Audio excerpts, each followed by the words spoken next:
नमस्कार। स्वागत है आप सबका राजनीति के इस अखाड़े में। मेरा नाम है अजय सीतिया। मित्रों, इंडिया गठबंधन की अगली मीटिंग 31 अगस्त और 1 सितंबर को मुंबई में हो रही है और इस मीटिंग को उद्धव ठाकरे होस्ट कर रहे हैं। पटना मीटिंग के होस्ट नीतीश कुमार थे, तब उन्हें बड़ी उम्मीद थी कि वह गठबंधन के कन्वीनर बनाए जाएंगे, लेकिन उन्हें कन्वीनर नहीं बनाया गया। उसके बाद एक मीटिंग कर्नाटक में भी हो चुकी, वहां पर भी किसी को कन्वीनर नहीं बनाया गया। बेंगलुरु मीटिंग के होस्ट तो कर्नाटक के मुख्यमंत्री सिद्धारमैया थे। पैसा तो सारा वहां की सरकार का लगा था, उसकी कई बार फिर पोल भी खुल चुकी उसके बाद। लेकिन मीटिंग का चेहरा खुद सोनिया गांधी थी। जो डिनर का एक इनविटेशन गया था सोनिया गांधी के नाम से, उसके होस्ट वास्तव में सिद्धारमैया थे। सोनिया गांधी का वहां पैसा नहीं लगा। अब मुंबई में होस्ट तो उद्धव ठाकरे हैं और शरद पवार भी उनके साथ हैं, लेकिन चेहरा राहुल गांधी दिखाई देंगे, क्योंकि दोनों अपना अपना दल टूट जाने के बाद डिमोरलाइज है। उनके पास न सांसद बचे हैं न विधायक बचे हैं, बस खुद का चेहरा है, उद्धव ठाकरे का चेहरा, शरद पवार का चेहरा। फिर भी उद्धव ठाकरे पैसा लगाएंगे तो चेहरा बनने की कोशिश करेंगे, इसलिए वे अपने होर्डिंग ज्यादा लगवाएंगे। राहुल गांधी और सोनिया गांधी से ज्यादा अपने होर्डिंग लगवाएंगे। अब मुंबई बैठक में तय होगा कि अगली मीटिंग लखनऊ में होगी। अब लखनऊ में सोनिया राहुल की दाल नहीं गलेगी, तो वहां चेहरा अखिलेश यादव ही होंगे। जैसे नीतीश कुमार खुद चेहरा बने थे पटना में, उद्धव ठाकरे खुद चेहरा बनेंगे मुंबई में, इसी तरह अखिलेश यादव खुद चेहरा बनेंगे लखनऊ में। वे अपने होर्डिंग ज्यादा लगाएंगे, क्योंकि पैसा तो वही लगाएंगे। वैसे भी अखिलेश यादव किसी को गठबंधन की मीटिंग का चेहरा बनने नहीं देंगे, क्योंकि सोनिया राहुल का यूपी में बचा क्या है, या और किसी भी दल का वहां पर कुछ बचा ही नहीं है, कुछ है ही नहीं। पिछली बार तो सोनिया सिर्फ अपनी सीट जीत सकी, वह भी तब जब अखिलेश यादव ने और मायावती ने उनकी सीट पर उम्मीदवार नहीं दिया था। उनकी सीट पर और राहुल गांधी की सीट पर भी उम्मीदवार नहीं दिया था, लेकिन राहुल गांधी फिर भी हार गए।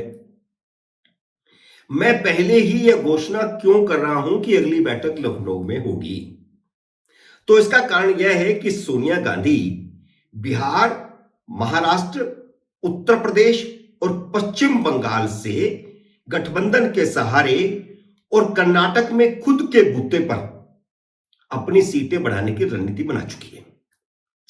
इन्हीं 5 प्रदेशों पर कांग्रेस को उम्मीद है। 4 प्रदेशों में गठबंधन के सहारे और कर्नाटक में खुद के सहारे।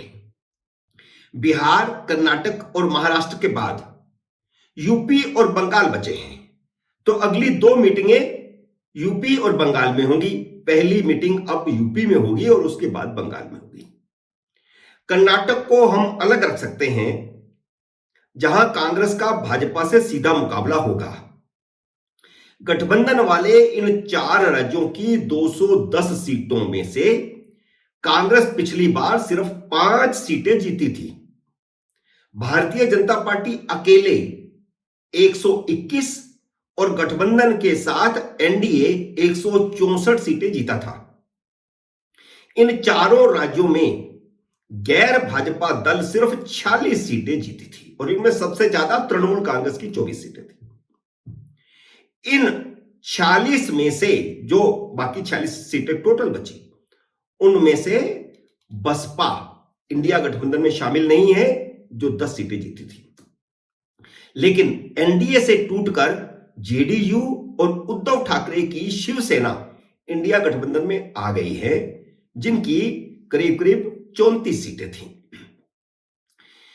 कांग्रेस को भाजपा से सीधी टक्कर देने वाले 8 राज्य हैं: गुजरात, राजस्थान, हरियाणा, हिमाचल प्रदेश, उत्तराखंड, मध्य प्रदेश, झारखंड और छत्तीसगढ़। इन 8 राज्यों में जहां 124 सीटों में से कांग्रेस सिर्फ 5 सीटें जीती थी और भारतीय जनता पार्टी 117 सीटें जीती थी, इन 8 सीटों में कांग्रेस को कोई ज्यादा उम्मीद नहीं है। अगर इन राज्यों में कांग्रेस ने ज्यादा ही हाथ पांव मारा तो 10-12 सीटें ही बढ़ सकती हैं।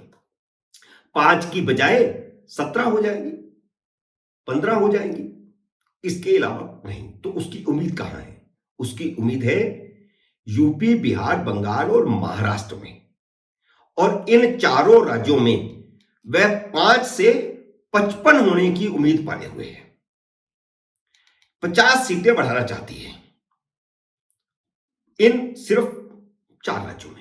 यूपी में सबसे ज्यादा अखिलेश के सहारे वह चाहती है कि 2009 वाला आंकड़ा वह दोबारा छू ले, अखिलेश के सहारे और जयंत चौधरी के सहारे। और 2009 में कांग्रेस को 21 लोकसभा सीटें यूपी से मिली थी, तो उसका टारगेट है 21 सीटें दोबारा कांग्रेस यूपी से जीत जाए और बिहार, महाराष्ट्र, बंगाल से 10-10 सीटें उसको मिल जाए। यह उसका टारगेट है। ये चारों राज्य वे हैं जहां कांग्रेस अपने बूते पर कुछ नहीं है। 5 सीटें जीती इन चारों राज्यों में। इसलिए अब वह लालू यादव, उद्धव ठाकरे, ममता बनर्जी, अखिलेश यादव को अपना पालनहार मानकर चल रही है। मित्रों, उम्मीद है मेरा यह विश्लेषण, मेरा यह वीडियो आपको पसंद आया होगा। इसे लाइक और शेयर कीजिए। और अगर आपने अब तक मेरे YouTube चैनल को सब्सक्राइब नहीं किया तो कृपया सब्सक्राइब करके अपना आशीर्वाद दीजिए और घंटी का बटन भी दबा दीजिए ताकि जैसे ही मेरा नया वीडियो आए आपको सूचना आए। जल्द ही मिलते हैं नए वीडियो में किसी नए विषय के साथ। तब तक नमस्कार।